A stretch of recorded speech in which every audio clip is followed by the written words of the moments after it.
नमस्कार. एकाक्षी MPSCमध्ये आपल्या सगळ्यांचं स्वागत आहे. आपण सरळ सेवेचं जे पुस्तक बघत आहोत आदरणीय विठ्ठल बडे सरांचं. कोणतं? तर GK वन लायनर. हे तर रिव्हिजनसाठी बेस्ट बुक हे जे पुस्तक आपण कंप्लीट करून घेत आहोत. त्याच्या एका व्हिडिओखाली एका सरांची कमेंट आली होती. सायन्सचं लेक्चर होतं आय थिंक ते. तर त्याच्यात सरांनी सांगितलं होतं की सर मॅडम आधीपासून घ्या ना. तर त्यांना मी रिप्लाय दिलेला आहे की सगळंच घेणार आहे आणि जे जे टॉपिक घेते आहे त्याच्या प्लेलिस्ट बनवलेल्या आहेत. तुम्ही प्लेलिस्टमध्ये जाऊन चेक करा. त्याला त्या सरांचा दुसरा मेसेज आला होता, म्हणजे कमेंट आली होती की madam please one book one playlist असं बनवा. ठीक आहे, त्यांची कमेंट पण योग्यच आहे. पण आपण वन बुक वन प्लेलिस्ट करायला गेलं तर सगळं असं खिचडी होईल की नाही. कारण एका बुकमध्ये जे आपण बघतो आहोत त्याच्यात वेगवेगळे सब्जेक्ट दिलेले आहेत वन लायनरच्या स्वरूपात. ठीक आहे, तर मग त्यांना पण मी आन्सर दिला आहे तिथेच कमेंट सेक्शनमध्ये. आत्ताचा रिसेंटचाच व्हिडिओ होता तो सायन्सचा. तर मग तिथेही काय उत्तर दिलं आहे की हो आपण बनवूया, पण अख्ख्या पुस्तकाची एक सब्जेक्ट वाईज प्लेलिस्ट असेल. फॉर एक्झाम्पल सायन्सचे लेक्चर असतील तर एका प्लेलिस्टमध्ये, पॉलिटीचे एका प्लेलिस्टमध्ये, भूगोलाचे एका, इकॉनॉमिक्सचे एका प्लेलिस्टमध्ये. पण मग वन बुकची प्लेलिस्ट कशी होईल की मग ह्या सगळ्या प्लेलिस्ट एका याच्यात इन्क्लूड करायच्या आणि ती प्लेलिस्ट मी कुठे अपलोड करेल? टेलिग्रामवर अपलोड करेल. कारण तशी प्लेलिस्ट बनवायची सुविधा यूट्यूबच्या चॅनलला नाही आहे. कळतं आहे तुम्हाला? मग कशी असणार ती प्लेलिस्ट? समजलं तुम्हाला? मग सगळ्या प्लेलिस्ट एकत्र करणार आणि त्याची एक जम्बो प्लेलिस्ट असेल ज्याच्यात तुम्हाला अख्ख्या पुस्तकावर जे कोणते असतील लेक्चर्स ते एकत्र मिळतील. फॉर एक्झाम्पल मी ही जी प्लेलिस्ट तयार केलेली आहे ही कंबाईन मेन्स ग्रुप बी आणि सी PYQ ॲनालिसिसची. आता ही प्लेलिस्ट बघा किती मोठी आहे. बघा किती मोठी आहे ही प्लेलिस्ट. याच्यात मी काय केलं आहे, जे कोणते मग इतिहास असू दे, भूगोल असू दे, सायन्स असू दे, जे काही मी PYQ घेतलेले आहेत मेन्सचे, कंबाईन ग्रुप बी मेन्सचे, ते सगळे PYQच्या प्लेलिस्ट मी एकत्र केलेले आहेत आणि अशा प्लेलिस्ट मी टेलिग्रामला शेअर करत असते. तर तुम्हाला समजलं असेल मला काय सांगायचं ते. तर बघा आपण आज सुरुवात करूया. तो टॉपिक असणार आहे महत्त्वाच्या समित्या आणि दुसरा टॉपिक असणार आहे राज्यघटनेची वैशिष्ट्ये. ठीक आहे, तर बघा महत्त्वाच्या समित्यांमध्ये आता या महत्त्वाच्या समित्या काहींसाठी ट्रिक आहे, काहींसाठी मी बनवलेल्या आहेत, काहींसाठी मला एक व्यवस्थित व्हिडिओ आणायचा आहे आणि त्याच्यात मी सगळ्या काही कमिटीज आहेत ज्या परीक्षेला येऊन गेलेल्या आहेत. फॉर एक्झाम्पल आत्ताची राज्यसेवा झाली त्याच्यावरही 2 प्रश्न होते, नंतर पूर्वी पण प्रश्न आलेले आहेत. ठीक आहे, तर मग हे सगळ्या प्रश्नांचा अभ्यास करून मी एक त्याच्यावर कमिटीवर सेपरेट लेक्चर आणणार आहे. तर त्याच्यात मी सगळ्या कमिटीज कशा लक्षात ठेवायच्या हे सांगणार आहे. ठीक आहे, इथे मी सध्या सांगणार नाही कारण इथे सांगायला गेली तर काहीतरी घोळ होण्याची शक्यता आहे. ठीक आहे, त्यामुळे आता इथे हे प्लेन सांगेल आणि बाकी मग पुढे अजून एक टॉपिक घेणार आहे राज्यघटनेची वैशिष्ट्ये. तो पण महत्त्वाचा आहे कारण त्याच्यात मी हे सांगणार आहे की पूर्वी 22 भाग होते, आता 25 आहे. मग कोणकोणते भाग ॲड झाले? पूर्वी 8 अनुसूची होत्या, नंतर 12 झाल्या, मग कोणत्या 4 ॲड झाल्या? ह्या गोष्टी मी काही सांगणार आहे. लेक्चर नीट शेवटपर्यंत फॉलो करा. बघा महत्त्वाच्या समित्या. मसुदा समितीचे अध्यक्ष कोण होते? डॉक्टर बाबासाहेब आंबेडकर. राष्ट्रध्वजा संबंधी समितीचे अध्यक्ष कोण होते? डॉक्टर राजेंद्र प्रसाद. बरं, दुसरी गोष्ट एक सांगायची आहे की ती प्लेलिस्ट जे आपलं पुस्तक कंप्लीट होईल त्याच्यानंतर जी प्लेलिस्ट होईल त्याला खूप वेळ लागेल. आत्ता जेवढे काही आहेत ना व्हिडिओज झालेले आहेत कशावर? ह्या पुस्तकावर वेगवेगळ्या सब्जेक्ट वाईज जे काही व्हिडिओ बनवले आहेत त्याची प्लेलिस्ट मी नक्की आज बनवते. हा व्हिडिओ झाल्यानंतर मी नक्की प्रयत्न करते आणि ती प्लेलिस्ट मी टेलिग्रामला अपलोड करते आणि तशी कम्युनिटी पोस्टला पण नोटिफिकेशन टाकते. म्हणजे ज्यांना कोणाला सरळ सेवेचे लेक्चर बघायचे असतील ते तुम्हाला एका प्लेलिस्टमध्ये भेटून जातील. ठीक आहे, बघा पुढे बघूया. पुन्हा बघा मसुदा समितीचे अध्यक्ष कोण होते? डॉक्टर बाबासाहेब आंबेडकर. राष्ट्रध्वजासंबंधी समितीचे अध्यक्ष कोण होते? डॉक्टर राजेंद्र प्रसाद. मसुदा समितीमध्ये किती सदस्य होते? तर एक अध्यक्ष आणि 6 सदस्य म्हणजे एकूण 7. ठीक आहे, एक अध्यक्ष 6 सदस्य असे एकूण 7. मसुदा समितीची स्थापना कधी झाली? 29 ऑगस्ट 1947. सुकाणू समितीचे अध्यक्ष कोण होते? डॉक्टर राजेंद्र प्रसाद. संघराज्यीय घटना समितीचे अध्यक्ष कोण होते? तर जवाहरलाल नेहरू. वित्त समितीचे अध्यक्ष कोण होते? राजेंद्र प्रसाद. बघा, राजेंद्र प्रसाद यांच्या इथेच किती कमिट्या झाल्या आहेत? 3. बघा, 1-2 मिनिट फक्त. डॉक्टर राजेंद्र प्रसाद कोणती बघा, राष्ट्रध्वज, सुकाणू आणि वित्त समिती. 3 कमिटी त्यांच्या इथेच झालेल्या आहेत. पुढे बघा, भाषिक प्रांतविषयक समितीचे अध्यक्ष कोण? तर KM मुंशी.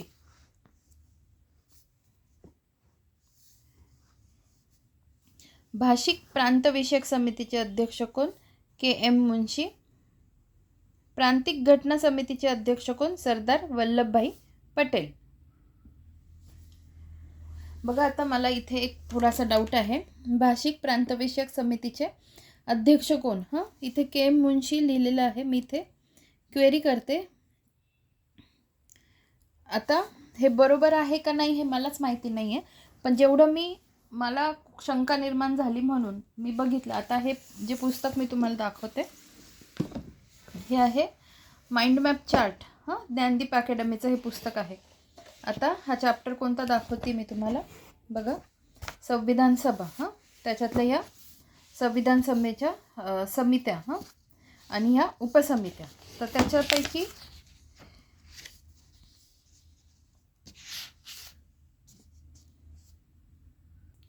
तर बघा, त्या पुस्तकातून मी तुम्हाला काय दाखवते आहे ते इथे बघा. KM मुंशी. मी माझ्याही नोट्स बघितल्या, त्याच्यातही मला हेच दिसलं. KM मुंशी. आता हे कशात आलं बघा. मी 1 मिनिट झूम आउट करते. आता तुम्हाला दिसत असेल सगळं, म्हणजे जो चार्ट दाखवायचा आहे बघा. संविधान सभा, त्याच्यातल्या ह्या काय आहे? प्रमुख समित्या. इकडे आहे उपसमित्या. ठीक आहे. उपसमित्यामध्ये बघा, इकडे आहे KM Munshi. Order of business समिती, ऑर्डर ऑफ बिझनेस, त्याच्यात किती? 3 सदस्य होते. म्हणजे KM Munshi order of business समिती इथे दिलेला आहे. ठीक आहे. इथे एक ही गोष्ट टॅली झाली. आता दुसरी गोष्ट की मग इथे ज्या इथे बघा, भाषिक प्रांत आयोग इथे दिलेला आहे, किंवा आपण नेहमी भाषिक प्रांत आयोग म्हटलं की SK दार आपल्याला माहिती असतं. ठीक आहे. तर मग माझं म्हणणं काय आहे की तुम्हाला कन्फर्म माहिती असेल तर तुम्ही कमेंट सेक्शनमध्ये मेन्शन करा, पण मी तुम्हाला इथे सोर्स दाखवलेला आहे. आणि ह्या पण कमिट्या तुम्हाला माहिती पाहिजे. ठीक आहे. जशा ह्या तुम्हाला कमिटीज माहिती पाहिजे, माझे स्वतःच्या नोट्स मी तयार केलेल्या आहेत. तर आत्ता आपण कोणती बघितलेली? राजेंद्र प्रसाद. डॉक्टर राजेंद्र प्रसाद यांची कमिटी पाहिलं ना. तर हे बघा, प्रमुख समित्यांमध्ये पण त्यांचं नाव आहे आणि इथे उपसमित्या दिसत आहेत. उपसमित्यांमध्ये पण डॉक्टर राजेंद्र प्रसाद यांच्या नावाने कोणत्या समित्या आहे? ध्वज समिती, फ्लॅग कमिटी आणि स्टाफ व वित्त समिती, फायनान्स अँड स्टाफ कमिटी 9 सदस्य. ठीक आहे. या झाल्या उपसमित्या, ज्याच्यावर आपण आत्ताच त्यांच्यावर प्रश्न पाहिले 1 लाईनर स्वरूपात. आणि इथे बघा, राजेंद्र प्रसाद यांच्या नावाने 2 समित्या, कार्यपद्धती नियम समिती म्हणजे रूल्स ऑफ प्रोसिजर, आणि सुकाणू समिती, स्टिअरिंग समिती. तर मला तुम्हाला एवढंच सांगायचं होतं. बाकी तुम्हाला कन्फर्म माहिती असेल तर मला नक्की सांगा. मी तुम्हाला सोर्स दाखवलेला आहे, किंवा मी गुगल पण केलं होतं की KM मुंशी कोणत्या समिती त्यांनी हेड केली होती. तर order of business committee KM Munshi असंच येतं आहे. तर मग इथे माझ्या दृष्टीने क्वेरी आहे. तुम्हाला माहिती असेल तर कमेंट सेक्शनमध्ये सांगा. प्रांतिक घटना समितीचे अध्यक्ष कोण होते? सरदार वल्लभभाई पटेल होते. ठीक आहे. आता येथे गोंधळू नका. समिती व अध्यक्ष, मूलभूत हक्क व अल्पसंख्याक समिती सरदार वल्लभभाई पटेल. त्याच्यानंतर मूलभूत हक्क उपसमितीचे अध्यक्ष JB कृपलानी. त्याच्यानंतर अल्पसंख्याक उपसमितीचे अध्यक्ष HC मुखर्जी. तर ह्या गोष्टी लक्षात ठेवा. आता इथे जास्तीत जास्त अल्पसंख्याक उपसमितीचे अध्यक्ष HC मुखर्जी होते. याच्यासाठी ट्रिक म्हणून लक्षात ठेवा, अल्पमुख असं लक्षात ठेवा. ठीक आहे. मग अल्पसंख्याक उपसमितीचे अध्यक्ष HC मुखर्जी. मूलभूत हक्क उपसमितीचे अध्यक्ष JB कृपलानी आणि मूलभूत हक्क व अल्पसंख्याक समितीचे अध्यक्ष सरदार वल्लभभाई पटेल. पुढे बघा, संघ राज्य घटना समिती व राज्य समितीचे अध्यक्ष कोण? पंडित जवाहरलाल नेहरू.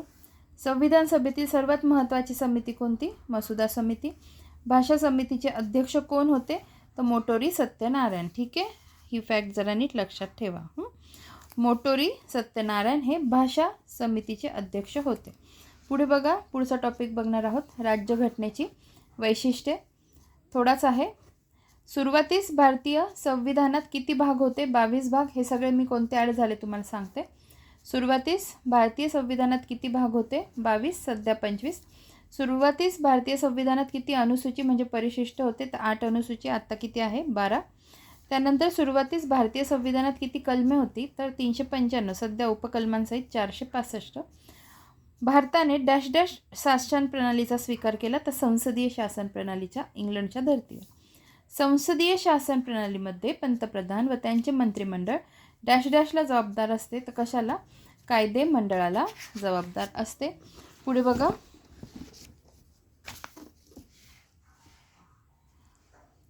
भारतीय राज्यघटनेने कोणाला घटना दुरुस्तीचे अधिकार दिले आहेत? तर संसदेला.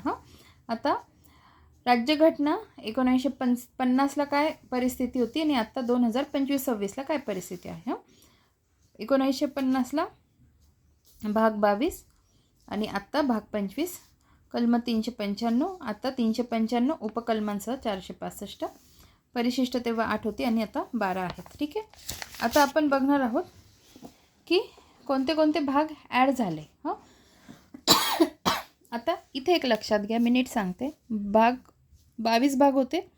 त्याच्यातला जो एक भाग होता, भाग कोणता? भाग 7 हा काढून टाकण्यात आला. भाग 7 हा काढून टाकण्यात आला. ती होती 1956ची घटना दुरुस्ती. आणि कितवी होती ती? 1-2 मिनिट. 7वी घटना दुरुस्ती होती आय थिंक ती. आणि त्याच्याने भाग 7 हा काढून टाकण्यात आला.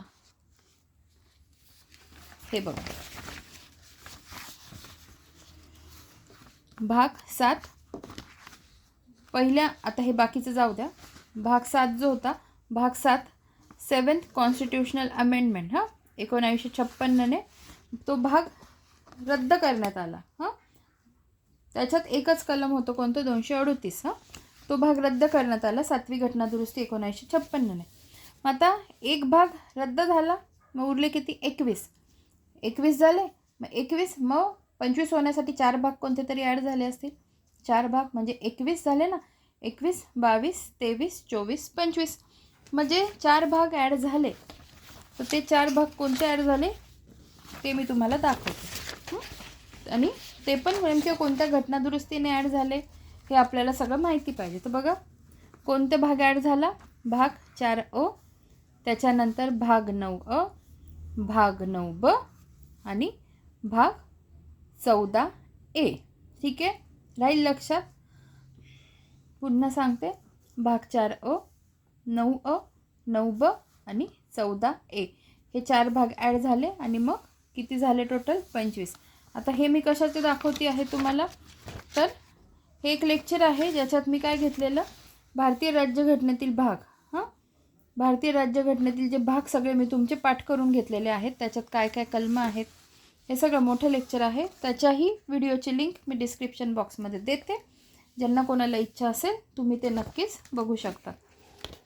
हे कळलं तुम्हाला? भाग 25. आता बघायचं आहे, सुरुवातीस भारतीय संविधानात किती अनुसूची किंवा परिशिष्टे होती? 8 होती. सध्या 12 आहेत. मग ती जी आत्ता ॲड झाली ती कोणती आहेत बघा. 8 नंतर ही 9वी, 10वी, 11वी आणि ही 12वी. ठीक आहे, थांबा मी पुन्हा झूम आउट करते. बघा, दिसत असेल आता तुम्हाला.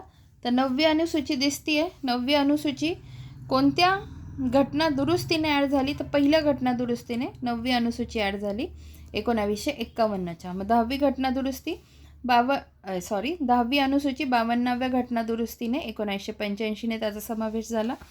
त्याच्यानंतर अनुसूची 11 आणि अनुसूची 12. कंपॅरेटिव्ह स्टडी महत्त्वाचा असतो, मग मी तसंच लिहिलेलं आहे.